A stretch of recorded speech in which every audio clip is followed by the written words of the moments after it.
Hey guys, Zelonius here. Welcome back to another video on the channel. In today's video, we are going to be talking about something very important when it comes to players. Debatably, the most important attribute in the game, especially for attackers, weak foot, and why it's so important. Now, weak foot, it's not something I'd ever knock on any position. Obviously, some positions it matters a bit less. Keepers, it's really very rare you ever need a weak foot. Sometimes with keepers, you just boot it as hard as you can, and it just doesn't seem to make a difference. Um, if you get impressed with your keeper, then you're probably not beating the opponent anyway. Centre backs, it's definitely helpful at times, especially now that we're getting centre backs that have some of these play style plus passing stats. With them, a weak foot can definitely help. Fullbacks probably the least important outfield position. Quite often fullbacks are just playing down the wing or they can pass inside from their fullback position, so it's pretty straightforward.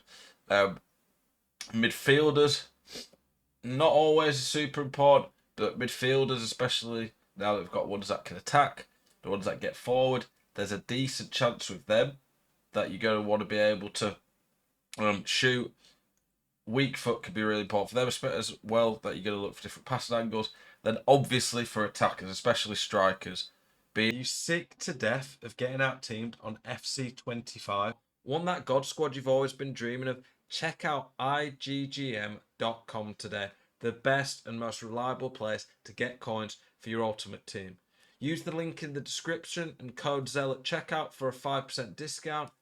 Check out IGGM.com today. Being able to go on either foot is really important, makes you a lot less predictable, and just helps a lot when it comes to the different angles. Weak foot, for anyone who doesn't know, it changed a few years ago. At one point, I think it was FIFA 20. I think it just felt way too important. If the player didn't have 5-star weak foot, they were near useless on the game. So it's not quite as bad as it was then. But weak foot basically works that if you have 5-star weak foot, the only issue whatsoever is that you can't take set pieces on your weak foot, and the travellas are only on your strong foot when you go across holding L2. Everything else is identical, or should be. It's what you call it, 100% the same. 5-star weak foot. 4-star weak foot is 85%. So if you had 99 finishing and someone has a 4-star weak foot, there, let's say John Duran. John Duran has 97 finishing with a 4-star weak foot. You get 85% of the stats. He should probably have about 84 finishing roughly. 99 finishing would be about 85. If you have a 3-star weak foot, you have 70% effectiveness. So you're starting to get into 70 finishing even if you have 99 finishing. That is starting to become a problem. 2-star weak foot's 55%. 1-star's 40%, which is effective at that point. You can't do anything on your weak foot. It's not as big an issue at this time of the game because we get so many more cards at this point that are able to have 5-star, 5-star. But this is a general FIFA video that I like with my videos. Sometimes they are a bit more in the moment, going to help you here and now.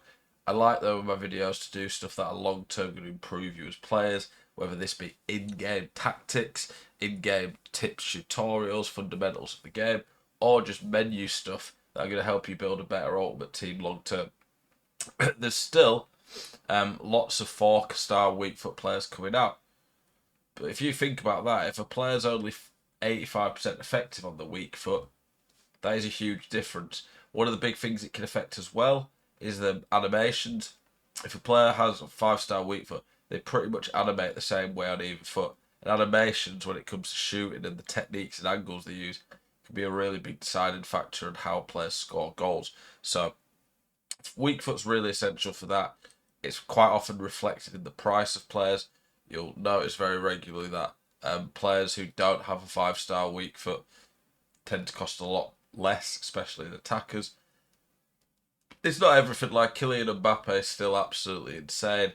It honestly feels as well sometimes. It's hard to quantify this, but some players' weak foots are better than they should be. I can't really put that into words in terms of to really fully explain. It's just you have to use some of these players in game. Mbappe is one of them. He quite often feels like that. Hopefully this video has helped to understand a bit more about weak foot though. why it's so essential. It's one of the first things I look for in any card, especially on an attacker. Hope that you keep it well, keep it spicy. I will see you guys in the next one. Peace.